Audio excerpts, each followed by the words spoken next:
احادیث نبویہ کا یہ ذخیرہ اکٹھا کیا ہے.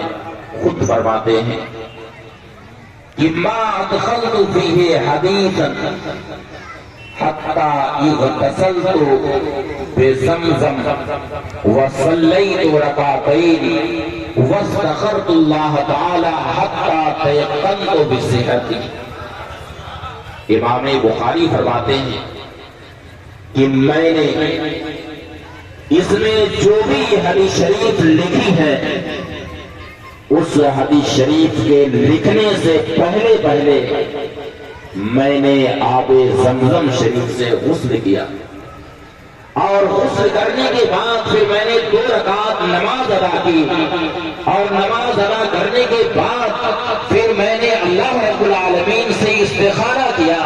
استخارہ کرنے کے بعد جب مجھے یقین ہو گیا کہ سند کے اعتبار سے یہ حدیث صحیح ہے اس کے بعد پھر میں نے وہ حدیث شریف اس کتاب میں لکھی.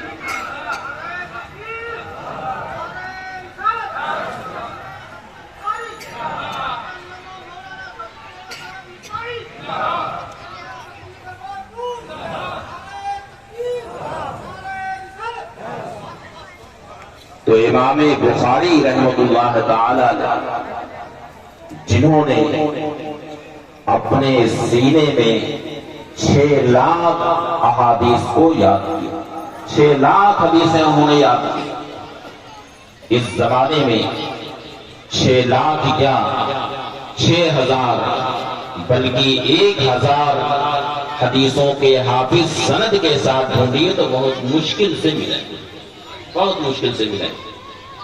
امام بخاری رحمۃ اللہ تعالی علیہ نے 6 لاکھ حدیثیں یاد کی. یہی وجہ ہے کہ امام بخاری کو امیر المومنین فی الحدیث کہا جاتا ہے.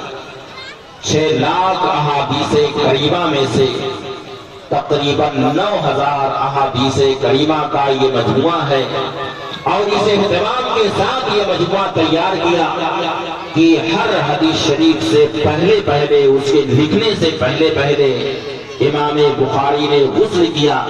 غسل کر کے اور وہ بھی آب زمزم شریف سے غسل کیا.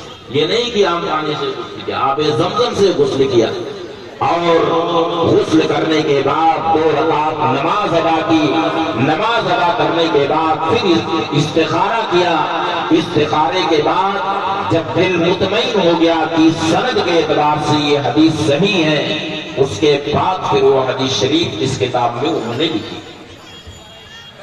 تو جس کتاب کو اتنے اہتمام کے ساتھ امام بخاری نے تیار کیا، جس کے لیے یہ اہتمام کیا ہے، اس کتاب کی مقبولیت چہار داد عالم میں اور بارگاہ رسالت میں اس کی مقبولیت کیوں نہ ہو.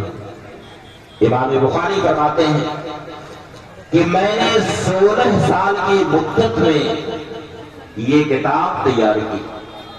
16 سال کی مدت. پھر جب احادیث کریمہ کا یہ مجموعہ تیار ہو گیا تو امام بخاری اس مجموعے کو لے کر کے مدینہ طیبہ حاضر ہوئے اور خاص نبی کریم صلی اللہ علیہ وسلم کے مواجہہ شریف میں اس مجموعے کو رکھے. مواجہہ شریف میں رکھنے کا مقصد یہ تھا کہ یا رسول اللہ میں جہاں تک کوشش کر سکتا تھا احادیث صحیحہ کے انتخاب میں، سندوں کے اعتبار سے حدیثوں کو پرکھنے میں جس قدر کوشش کر سکتا تھا یا رسول اللہ میں نے کوشش کر دی ہے. ابھی یہ مجموعہ احادیث کریمہ کا آپ کی بارگاہ میں نے پیش کر دیا ہے.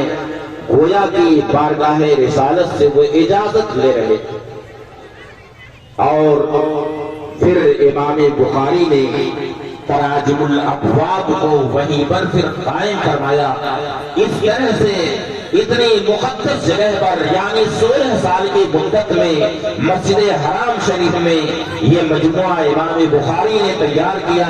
پھر مدینہ طیبہ میں تراجم الابواب کو قائم کیا اور جو اہتمام فرمایا اس کی برکت ایسی ظاہر ہوئی کہ آج بخاری شریف پورے بلاد اسلامیہ میں سارے مدارس میں بلا کسی تفریق کے سارے مدارس میں یہ کتاب ایسی مقبول ہے کہ جب تک یہ کتاب طلبہ کو پڑھا نہیں دی جاتی ہے اس وقت تک کسی کو دستار نہیں دی جاتی، ایسی مقبول یہ کتاب۔ ہندوستان ہو کوئی بھی ملک ہو، سارے بلاد اسلامیہ میں یہ کتاب اس طرح سے مقبول، اور یہی وجہ ہے کہ بارگاہ رسالت میں یہ کتاب بھی مقبول ہوئی، اور خود امام بخاری کی بھی مقبولیت بارگاہ رسالت میں ایسی ہوئی کہ علامہ ابن حجر عسقلانی رحمۃ اللہ تعالی علیہ فرماتے ہیں کہ میں نے ایک دن نبی کریم صلی اللہ علیہ وسلم کا دیدار کیا، یعنی حضور نے کرم فرمایا اور خواب میں تشریف لیا۔ میں نے دیکھا کہ نبی کریم صلی اللہ علیہ وسلم صحابہ کرام کے درمیان ایک جگہ کھڑے ہوئے ہیں، اور ایسا محسوس ہو رہا ہے کہ نبی کریم صلی اللہ علیہ وسلم کسی کا انتظار کر رہا ہے۔ میں نے عرض کیا وما وقوفک یا رسول اللہ، یا رسول اللہ حضور یہاں پر کیوں کھڑے، یعنی اس راستے پہ حضور کیوں اس طرح سے کھڑے ہیں، کیا کسی کا انتظار ہے؟ نبی کریم صلی اللہ علیہ وسلم نے ارشاد فرمایا کہ ہاں، محمد ابن اسماعیل بخاری کا انتظار ہے۔ وہ بزرگ فرماتے ہیں کہ پھر بعد میں مجھے یہ خبر ملی کہ جس وقت میں نے یہ خواب دیکھا، جس وقت نبی کریم صلی اللہ علیہ وسلم خواب میں تشریف لے آئے، جس خواب میں نبی کریم صلی اللہ علیہ وسلم نے ارشاد فرمایا کہ محمد ابن اسماعیل بخاری کا انتظار ہے، مجھے یہ خبر ملی کہ عین اسی وقت امام بخاری کا وصال ہوا۔ گویا بارگاہ رسالت میں ان کا انتظار ہوا، اور امام بخاری کی خدمت حدیث شریف کی برکت سے ایسی محبوبیت انہیں ملی کہ علماء فرماتے ہیں، مرقات المفاتیح وغیرہ بہت سی کتابوں میں یہ لکھا ہوا ہے کہ امام بخاری کا جب انتقال ہوا تو آپ کے جسم سے، آپ کی پیشانی سے اس قدر پسینہ نکل رہا تھا انتقال کے بعد، جیسے کہ کسی زندہ آدمی کے جسم سے پسینہ نکلتا۔ پسینہ نکلنا یہ بتائیے زندہ ہونے کی علامت ہے کہ نہیں؟ کسی مردے کے جسم سے پسینہ کبھی دیکھا نکلتے ہوئے؟ مگر امام بخاری کی وہ شان تھی کہ آپ کے انتقال کے بعد آپ کی پیشانی سے، آپ کے جسم سے اس قدر پسینہ نکل رہا تھا کہ کفن بھیگ جا رہا تھا۔ اور صرف یہی نہیں بلکہ آپ کی قبر انور سے ایسی خوشبو پھوٹ رہی تھی کہ بہت سارے لوگ آپ کی قبر کی مٹی اٹھا کر کے لے گئے، اور مشک سے زیادہ خوشبو اس مٹی کے اندر آ رہی ہے۔ اور صرف یہی نہیں بلکہ امام بخاری کے دنیا سے تشریف لے جانے کے بعد آپ کی قبر کی لوگ زیارت کرتے، بلکہ کبھی کبھار جب قحط سالی آئی اور بارش نہیں ہو رہی تھی تو لوگوں نے بتایا کہ چلو امام بخاری کی قبر کے پاس وہاں حاضری دیں اور ان کا وسیلہ لے کر کے اللہ کی بارگاہ میں دعا کریں تو بارش ضرور انشاءاللہ ہوگی۔